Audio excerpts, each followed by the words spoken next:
It was an ordinary evening, and the streets were bustling with their usual late-night energy. In the city, the routine was set, with people heading home, workers cleaning the sidewalks, and cars weaving through the lanes. Among the crowd, one particular vehicle stood out, a sleek, dark-colored Rolls-Royce gliding silently through the streetlights. The car's polished exterior gleamed under the streetlights, a symbol of both power and wealth. But no one on the street had any idea just who was inside that car. Behind the wheel was a man who had built a career in the shadows. The CIA director, known for his calm and collected demeanor, had spent years overseeing sensitive and classified operations, often working behind closed doors. Despite his position, he preferred to travel without fanfare, wanting to avoid drawing unnecessary attention. His reputation as a quiet but effective leader was well known, and the last thing he wanted was to make a spectacle of himself. The Rolls-Royce, although a luxurious car, was just a means of transportation.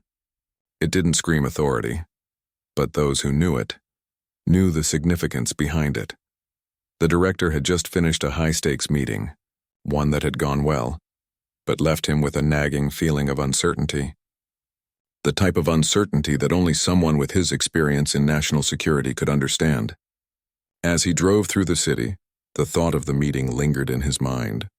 He had a brief moment to himself, a brief moment to unwind, and the quiet comfort of his car was just what he needed.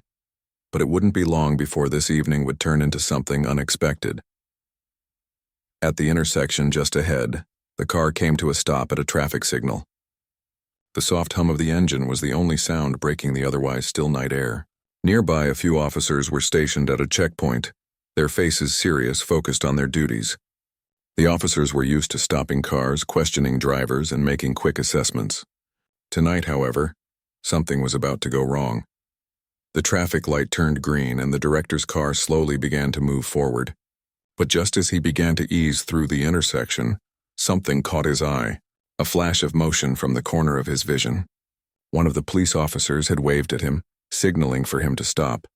Confusion swept over the director's mind. He wasn't sure why he had been signaled to stop. There were no obvious signs of trouble or anything out of the ordinary. Still, he complied, slowly bringing the car to a stop. He rolled down the window slightly, just enough to hear what was happening. The officer who had signaled him approached, his footsteps echoing in the quiet night. There was a sharpness to the officer's movements, a slight urgency in the air that felt off. The director studied the officer's face closely. Something didn't feel right.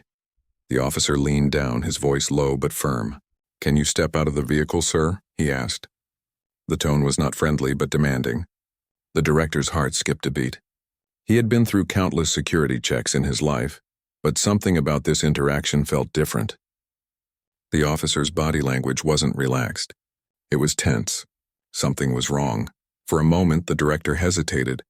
He considered showing his ID, offering a polite explanation, but his instincts told him to stay calm, to not escalate the situation.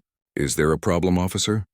he asked, his voice steady but with an underlying edge of concern. The officer did not respond immediately. Instead, he signaled to his colleagues, and within moments 2 more officers appeared, standing close by. Their postures were stiff, their hands resting on their belts. One of them was walking toward the rear of the car, while the other remained standing at the driver's side.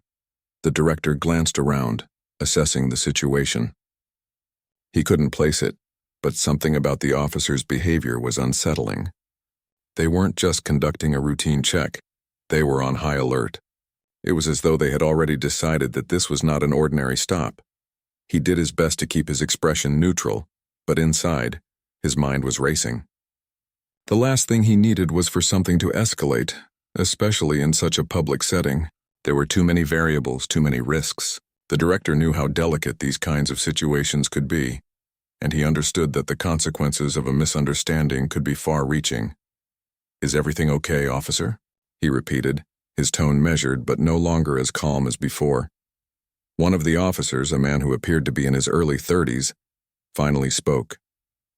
"We have reason to believe you're involved in suspicious activity," he said, his voice firm, but his eyes scanning the car, searching for any signs of threat. The director was stunned. He could hardly believe what he was hearing. Suspicious activity? Was this some sort of mistake? How could this be happening right now? He wasn't involved in anything suspicious, he was simply heading home after a meeting. But he knew better than to question authority in a situation like this. The tension between them began to build, and the situation started to feel more and more uncomfortable. The officers continued to approach the car, standing in a tight formation around it. Each movement they made felt deliberate, as if they were preparing for something, and the director knew that at any moment this could spiral out of control. He sat still, thinking fast. It didn't take long for him to realize that these officers had no idea who he was. They didn't recognize him, and they certainly didn't know what kind of position he held. That much was clear. But what they did know was that this was a high-profile situation now. The director of the CIA in a traffic stop. It was something that could turn into a media frenzy, whether he liked it or not. With his mind still racing, the director weighed his options. He could show his ID, but that might only escalate things further. The officers might not believe him, or worse, they might react aggressively. He had seen these kinds of situations spiral before, and he knew that a simple gesture could change everything. As the officers stood around him, their movements growing more erratic, the director felt a deep sense of unease. He had dealt with adversaries, foreign operatives, and countless dangerous situations. But this moment felt different. This moment felt personal. This was no longer just about protocol. It was about pride, authority, and a misunderstanding that could have far-reaching consequences. The officer who had originally signaled him began to speak again, but this time there was an unmistakable edge in his voice. "Step out of the vehicle now," he demanded, his hand inching toward his belt. The other officers tensed, and the director knew that things were beginning to escalate quickly. What happened next would change everything. The decision that was about to be made would send shockwaves through both the police department and the CIA, and the outcome was something no one could have predicted. The director remained calm despite the increasing tension. He could feel the weight of the situation pressing down on him, but he also knew that reacting impulsively could make things worse. Every move, every word had to be measured. His mind raced through the possibilities. He could hear the officer's harsh command still echoing in his mind. "Step out of the vehicle now." He briefly considered ignoring the request and driving off, but something told him that would only escalate things even more. Instead, he took a deep breath, collecting his thoughts, and slowly reached for the door handle. His fingers brushed against the cold metal, and he pulled the door open just enough to make his movements deliberate. As he stepped out of the car, the cool night air hit him, sharp and unsettling. The officers were all around him now, their eyes trained on him as though they were waiting for something. They were ready for anything, and he could feel the unease in their stance. The director stood tall, his posture calm but vigilant. He was a man used to pressure, to high-stakes situations, but this was different. There was no clear enemy, no obvious danger, only a group of officers acting with urgency, and he wasn't sure why. He scanned their faces, looking for clues, but all he saw was confusion and uncertainty in their eyes. The officer who had first signaled him to stop came closer, his hand still resting near his belt. The director's gaze flickered to the officer's hand, instinctively gauging the tension in the air. The officer wasn't pulling a weapon, but there was still a sense of readiness in the way he moved. "I've asked you to step out of the car." "What's the issue?" the officer repeated, his voice lower now but still demanding. "I'm not sure what you mean," the director replied smoothly. He kept his tone even, betraying none of the anxiety he felt beneath the surface. "What's this about?" The officer hesitated for a moment before responding. "We believe there's been suspicious activity associated with your vehicle," he said, his voice firm but shaky. It was clear he wasn't used to dealing with someone of this stature. The uncertainty in his eyes was palpable. Suspicious activity. The director felt his pulse quicken. He couldn't understand why they would think that. There had to be some mistake. He wasn't involved in anything suspicious. Still, he stayed calm, forcing himself to maintain control of the situation. "Suspicious activity? I'm not sure what you're referring to. I'm just returning from a meeting. There's no reason for you to be concerned." The officer seemed to struggle for a moment, clearly unsure of how to proceed. He glanced at his colleagues, who were standing in tight formation behind him, watching the exchange closely. They didn't speak, but their expressions were hard to read, their postures stiff. The director felt the silence stretch out longer than it should have. There was a heaviness in the air, a sense that something was building toward an inevitable breaking point. The officers weren't responding to his explanation. They were still on edge, their hands hovering near their belts, their bodies rigid. It was as though they were waiting for something to go wrong, and the director could sense it. "We need to take a closer look at your vehicle," the officer said finally, his voice still steady but laced with an undeniable edge of urgency. "Please step aside." The director hesitated. He understood the necessity of certain procedures, but this felt off. There was no immediate reason for them to be treating him like this. His vehicle was just a car, not some foreign object. He wasn't carrying anything illegal or dangerous. "I can assure you there's no reason for a search," the director replied firmly, stepping back slightly. "If this is about identification, I can show you my credentials." The officer's eyes narrowed and the tension between them escalated. The officers behind him were watching every move, their gazes trained on the director, and there was an unmistakable sense of anticipation in the air. "We're just doing our job," the officer said, his voice now sounding more defensive. "If you have nothing to hide, there should be no problem with a quick inspection." The director's mind raced. The last thing he wanted was to escalate things further, but he couldn't allow himself to be treated like some criminal in front of his own vehicle. He had earned his position through years of service, years of dedication, and he wasn't about to let it be undermined by an error in judgment. He took a step forward, his posture even more assertive now. "I am not refusing you," he said, his voice low and controlled. "But I would like to know why this is happening. Why are you treating me like a suspect?" The officer was silent for a long moment, staring at him, as if considering his next words carefully. Finally he spoke, but this time there was a different tone to his voice, almost like a flicker of recognition. "We were instructed to keep a lookout for suspicious vehicles tonight," the officer admitted, his voice softer now. "Your car, it seemed out of place. And when we tried to make contact, you didn't stop right away. That made us more suspicious." The director felt a wave of disbelief wash over him.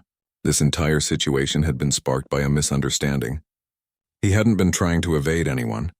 The idea that his brief hesitation at a traffic light could have led to this moment seemed absurd. Yet here they were, caught in an escalating situation. "I wasn't trying to evade," the director said, his voice quieter now but no less firm. "I simply didn't understand why I was being signaled to stop. I didn't think there was a need."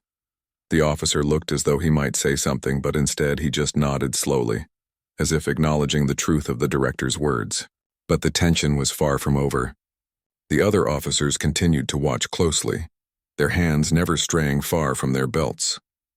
The silence stretched out once again, heavier this time, as if everyone was waiting for the next move. It was then that something unexpected happened. The officer's radio crackled to life, a sharp, loud burst of static breaking the silence. The director turned toward the sound, feeling the sudden shift in the atmosphere. The officers immediately went quiet, listening intently as the dispatcher's voice came through the radio. "This is Unit 12. We have a priority situation. All units are to be on alert. Over." The officer's eyes darted toward the radio, and in that split second the director saw his chance. He had been given the opening he needed. Without waiting for the officer to say anything, he took a deep breath and spoke. "I need to make a phone call." The officer glanced back at him, his expression unreadable. But the director could see the flicker of hesitation in his eyes. The situation was spiraling, and the officer seemed to be uncertain of his next steps. "I'm not going anywhere," the director added, his tone still calm but firm. "I'll make the call right here." For a brief moment, the officer considered him, his gaze shifting from the director to his colleagues, and then back to the radio, which had gone silent. Finally, the officer stepped back, giving the director a slight nod. "Go ahead," he said, his voice barely above a whisper. With that, the director pulled out his phone, dialing the number he knew by heart. As he waited for the line to connect, he could feel the eyes of the officers on him. The weight of the moment hung heavily in the air. What would happen next? What would the officers do once they knew who he was? As the phone began to ring, the director glanced at the officers one last time, steeling himself for what was to come. The phone rang once, twice, and on the third ring, the director heard the familiar voice on the other end of the line. It was calm, composed, just the kind of voice that had become second nature in high-stakes situations like this. He was used to making tough calls under pressure, but this one felt different, The weight of the situation was heavier than usual, and he could feel the eyes of the officers on him as the phone call connected. "Hello?" the voice on the other end said, sounding slightly distracted but attentive. "It's me," the director said quietly. "I need your help now." There was a pause on the other end and the tone shifted. The voice grew sharper, more alert. "What happened?" "I'm being stopped by the local police. They've mistaken me for someone else, some kind of suspicious activity," the director explained, his voice steady but tinged with a hint of frustration. "I need to be identified immediately. This is getting out of hand." The urgency in the director's voice was clear. It wasn't just about clearing up a simple misunderstanding anymore. The situation had escalated far beyond that. The officer who had first approached him stood nearby, his hand still hovering near his belt, his posture rigid and tense. The director could see the doubt in the officer's eyes, the uncertainty of how to handle the situation. And that doubt was beginning to spread, not just among the officers but also within the director himself. "Stay calm," the voice on the other end said, now more commanding. "I'm calling someone who can help. Stay where you are. Don't make any sudden movements." The director nodded, even though the person on the other end couldn't see him. He could feel the tension building. He had to stay calm. He had to be strategic, not only for his own safety but also for the safety of everyone around him. Every decision from here on out would be crucial. As he stood there holding the phone to his ear, he could see the other officers exchanging glances. They were whispering among themselves now, their voices low, but there was no mistaking the shift in their demeanor. The situation had gone from a routine traffic stop to something far more complicated, and the realization was beginning to dawn on them. The man standing before them wasn't just any ordinary citizen. He was someone of great importance. The director could sense the change in the air. The officers had stopped treating him like a suspect and were beginning to treat him like someone they didn't quite understand, someone they needed to handle with more care. The radio crackled again, this time with a new voice that came through clearly. "Unit 12, hold your position. Backup is on the way. Do not engage unless necessary. Repeat, do not engage." The officer who had originally stopped the director looked at the radio, then back at the director. There was a shift in his eyes, a flicker of recognition. He must have realized who the director was, or at least suspected it. The tension in the air seemed to dissipate just slightly, but it didn't fully go away. It was replaced by a new kind of unease, one that was just as potent. The director remained calm. He had dealt with complicated, delicate situations in the past. He knew how to handle people under pressure, but this situation was unlike anything he had ever encountered before. The rules weren't clear. The stakes were high and the environment was unpredictable. As he waited for the call on the other end of the line to finish, the officer approached him once again. This time his steps were slower, more measured, and he kept a safe distance between himself and the director. The officer's eyes darted toward the other officers standing by, and there was an unspoken communication between them, something that the director couldn't quite decipher, but he could feel it. Finally, the call ended, and the director took the phone away from his ear. The voice on the other end had given him instructions on what to do next, but now he had to wait for the next steps to unfold. "Can I help you?" the officer asked, his tone less sharp than before but still tinged with a professional distance. The director exhaled slowly, keeping his composure intact. "Yes, you can. I need you to verify my identity. I'm the director of the CIA. I'm on official business. The situation here is a misunderstanding." The officer blinked, surprised by the director's calmness. The realization of who he was seemed to sink in slowly. The other officers in the background began to murmur, their eyes wide with disbelief as they exchanged glances. The director watched them closely, his mind racing as he considered the next steps. "You're the CIA director?" one of the other officers finally asked, his voice barely a whisper. The director nodded, his gaze steady. "Yes, I am. Now I need you to contact your superiors immediately. This needs to be handled properly." The officers stood frozen, caught in a moment of shock and disbelief. They hadn't expected this, not in a million years. The director could see the shift in their attitudes, the way their tension gave way to confusion and, in some cases, fear. One of the officers hesitated before reaching for his radio, his hands shaking slightly as he spoke into it. "Unit 12, we've got a situation here. Need immediate verification on a possible VIP in the vehicle." The director's eyes flickered briefly to the sky, searching for the familiar stars that had always been his constant. The world around him felt surreal, almost like it was happening in slow motion. Here he was, standing in front of local law enforcement trying to make sense of a situation that was spiraling out of control. He had never imagined this kind of scenario playing out in his career. Certainly not like this. As the radio crackled again, the officers began to step back slightly, some of them moving into the shadows to give him space. The moment was thick with uncertainty, and the director knew that he had to wait for the confirmation. His phone call had set things in motion, but it was still unclear how this would all unfold. Minutes passed, though they felt like hours. The director remained composed, though his mind was anything but at ease. He had always prided himself on his ability to control a situation, to be the one in charge. But right now he wasn't in control, not in the way he was used to, and that was unsettling. The officers began to stand a little straighter, their movements less rigid, their demeanor less confrontational. It was clear they were now in the process of confirming his identity, and in that moment the director realized just how fragile the line between authority and chaos could be. He could feel the weight of the mistake that had just been made, the way the situation had gone, from a simple traffic stop to a misunderstanding that had the potential to change everything. There was no turning back now. No matter how this ended, things would never be the same again. But all he could do now was wait for the confirmation, wait for the officers to understand the gravity of the situation, and as the night air grew colder, he realized just how much he was at the mercy of forces he couldn't control. The seconds stretched into what felt like eternity as the director stood there, waiting. The night had turned colder, and the usual hum of the city seemed muffled as if the entire world had paused to observe this surreal moment. He could still hear the faint murmurs of the officers in the background, their voices low and hurried as they communicated with their superiors.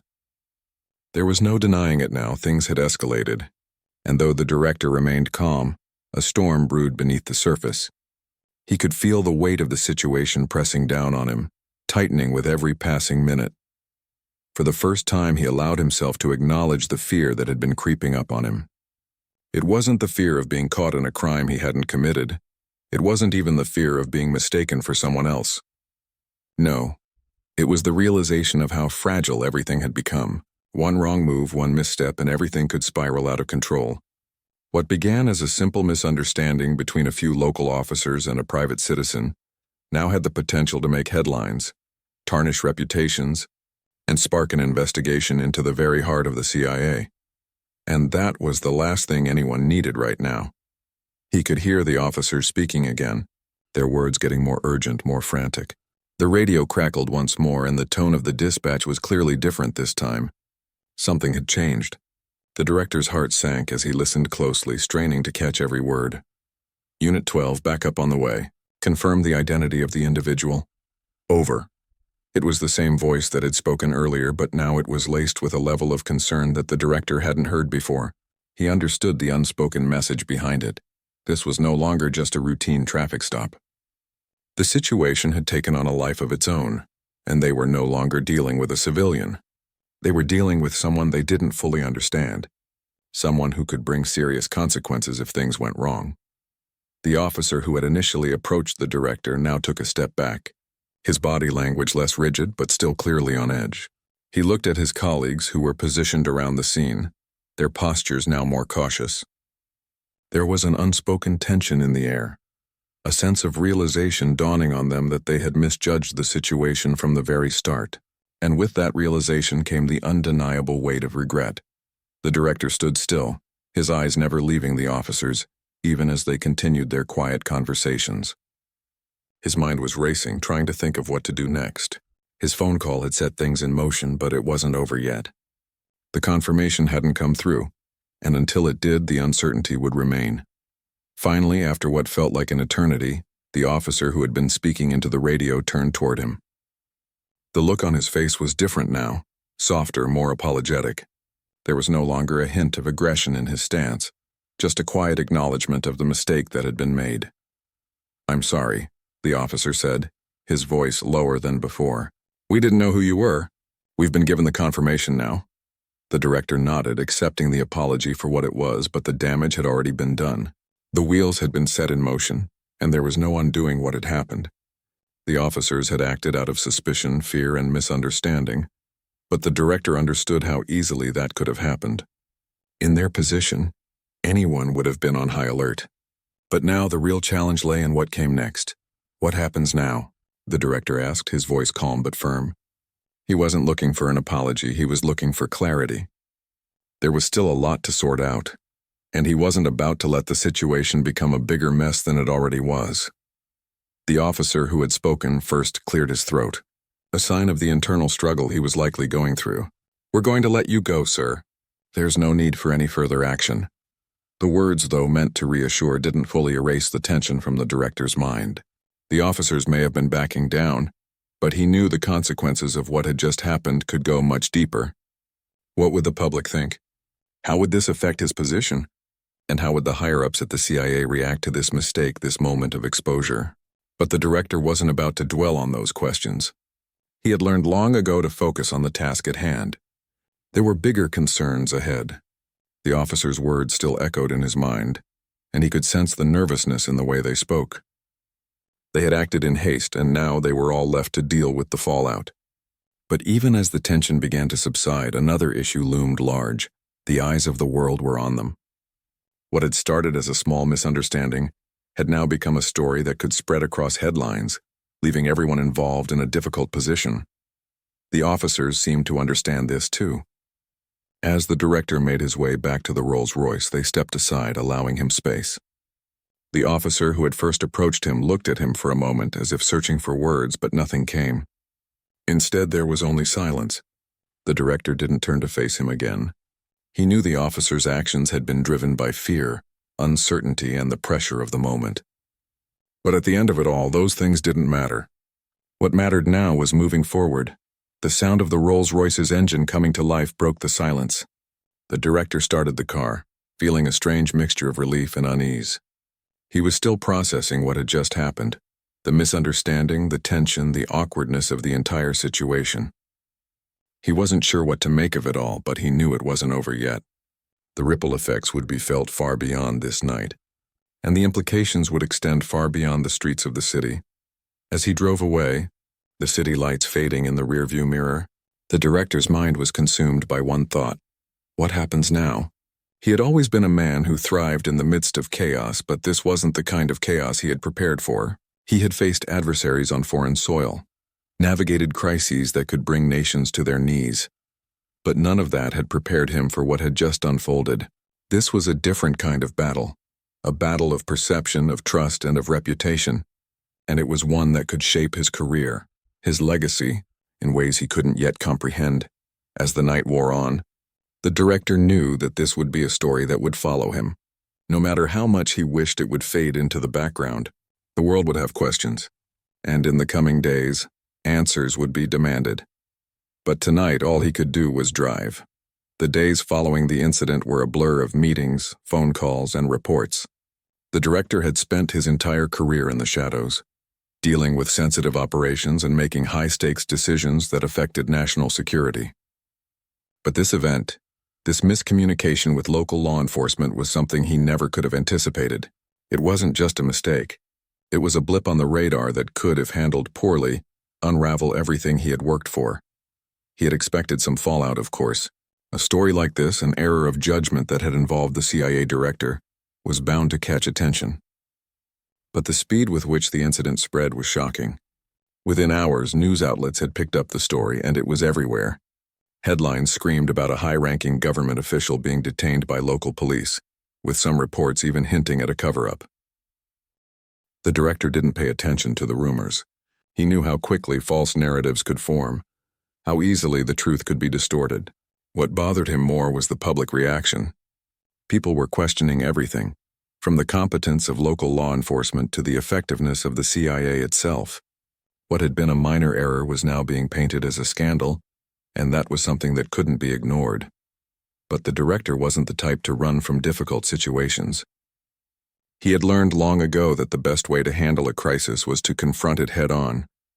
So he began the process of damage control. The first step was making sure the public knew the truth. It had been a misunderstanding, plain and simple. But getting that message across without sounding like he was downplaying the situation was tricky. The optics were everything now. The public needed to believe that the authorities were competent and capable of managing such situations, especially when they involved someone like the director. The next step was dealing with the police department involved. It wasn't just about clearing up the misunderstanding. It was about rebuilding trust. He knew the officers hadn't acted with malice, but their actions had consequences. The department's leadership was embarrassed, and so were the officers involved. The director wasn't sure if they realized how much damage they had caused, but he wasn't about to let their error fester. He personally reached out to the chief of police, offering to meet and discuss the matter. He wasn't looking for an apology. What he wanted was an assurance that something like this wouldn't happen again. The meeting was uncomfortable, to say the least. The chief of police, a seasoned professional, had spent most of the conversation apologizing for the mistake. He seemed genuinely regretful, but the director could sense the strain in his voice, the unease that lingered beneath his words. They both knew that the incident had shaken more than just their immediate reputations. It had raised questions about the overall integrity of their respective institutions. "We'll be reviewing our procedures," the chief said, his voice tense. "This can't happen again. Not with someone like you." The director didn't respond immediately. He understood the intention behind the statement, but the phrasing bothered him. It wasn't about someone like him. It was about every citizen being treated fairly regardless of their status or position. He wasn't looking for special treatment. He just wanted the situation handled properly, the way it should have been from the beginning. "I appreciate your efforts," the director said, his tone calm but firm. "But this goes beyond just me. It's about trust, and trust has to be earned every single time." The chief nodded, taking in the director's words. They weren't just talking about this one incident. They were talking about a systemic issue. If this kind of mistake could happen to the director of the CIA, what did that say about the department's ability to handle routine situations with everyday citizens? It was a question that both men knew would be discussed in meetings for weeks to come. Despite the discomfort of the conversation, the director left the meeting with a sense of resolution. He had done what he could to address the situation. Now it was time to move forward. The days following the meeting were filled with more discussions, both internal and external. The CIA had to deal with the fallout, too. Their public relations team was working overtime to control the narrative, to make sure that no one took advantage of the situation to undermine the agency's credibility. The director found himself involved in multiple conversations with members of Congress, answering questions about the incident and reassuring them that the agency was operating as usual.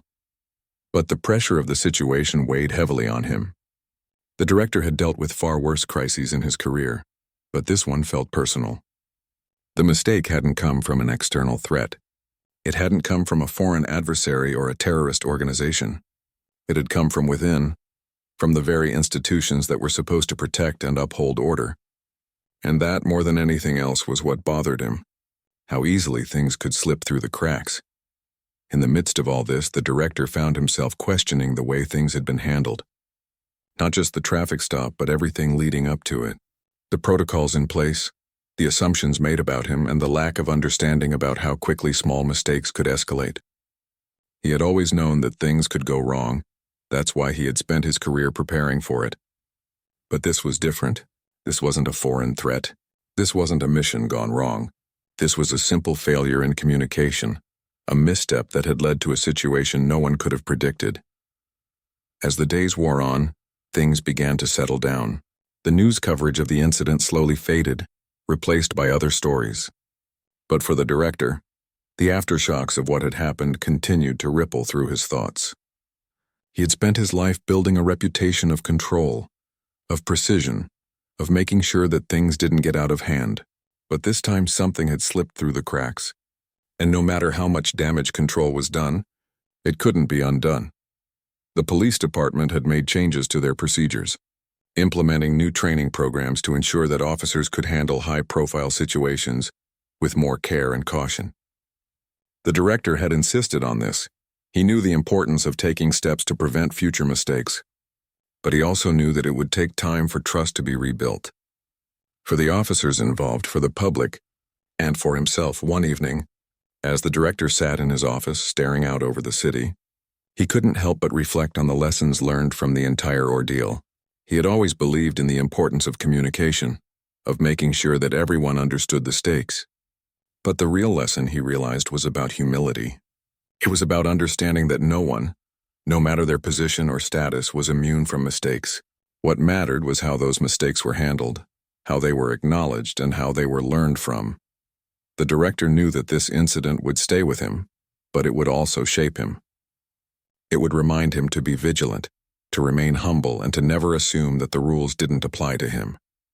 It had been a wake-up call, not just for him, but for everyone involved. And in the end, it was a reminder of how fragile the line between order and chaos really was.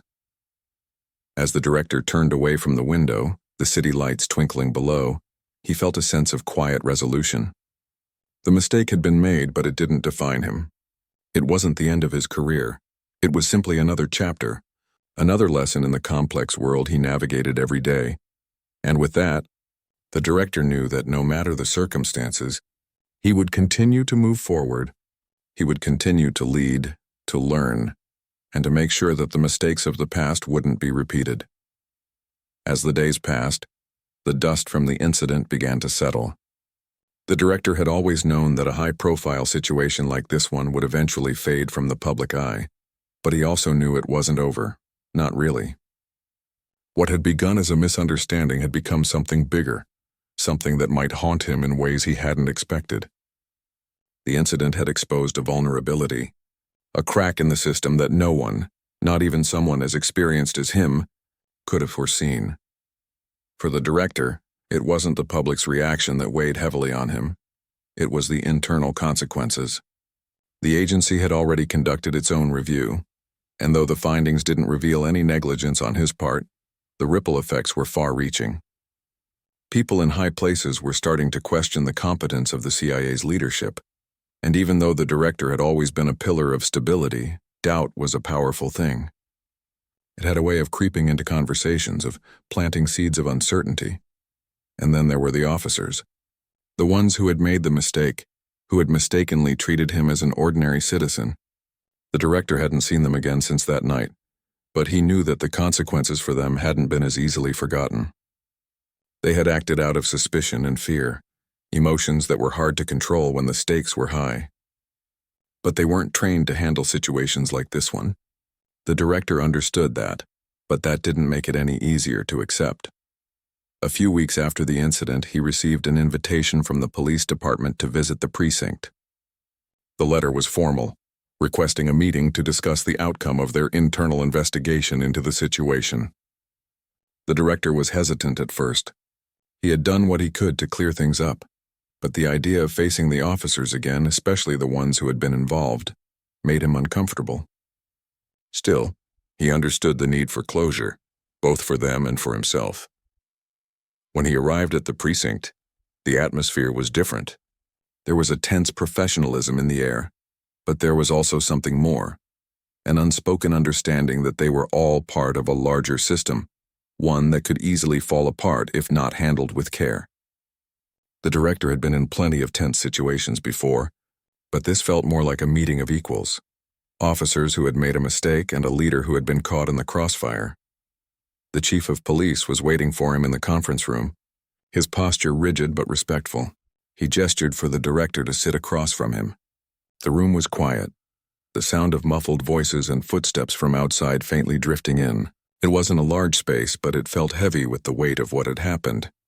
"I want to start by saying how deeply sorry I am for the way everything went down," the chief said, his voice sincere but carrying a tone of regret. "This was an error of judgment, and I take full responsibility." The director looked at the chief, his face calm, but his mind racing. He wasn't looking for apologies, not anymore. He had long since forgiven the officers involved. But it wasn't about forgiveness. It was about understanding. It was about learning from the mistake so that it wouldn't happen again, to anyone. "I appreciate your words," the director said, his voice steady. "But this situation wasn't just about a mistake. It was about how quickly things escalated without proper communication. I'm sure you understand the seriousness of that." The chief nodded, his hands clasped in front of him. Of course, and I want to assure you we've taken immediate steps to prevent something like this from happening again. We've reviewed our protocols and there's been additional training for our officers.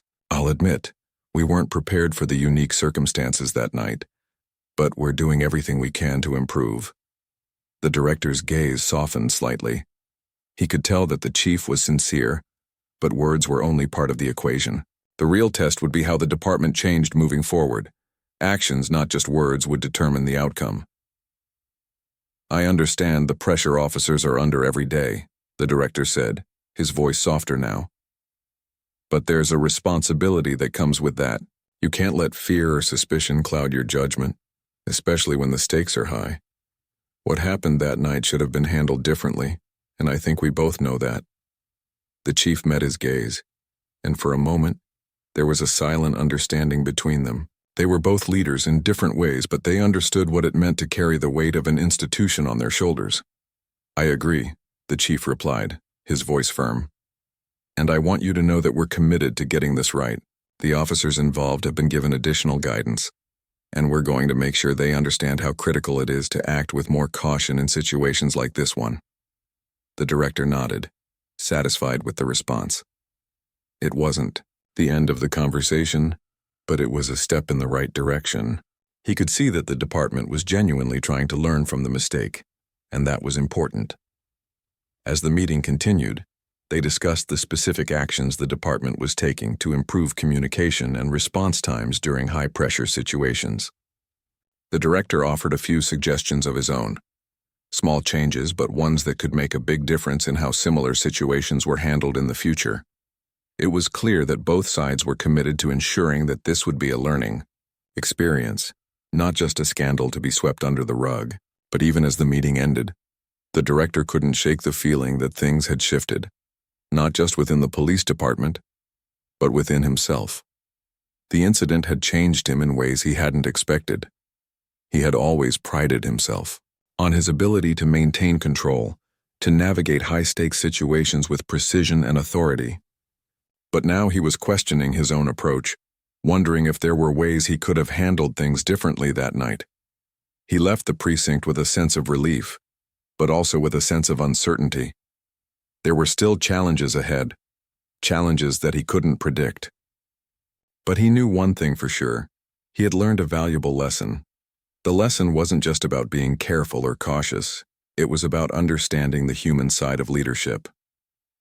The director had spent most of his career focused on strategy, on the bigger picture. He had dealt with political maneuvering, international relations, and covert operations. But this situation had reminded him that, in the end, it was the human element that mattered the most.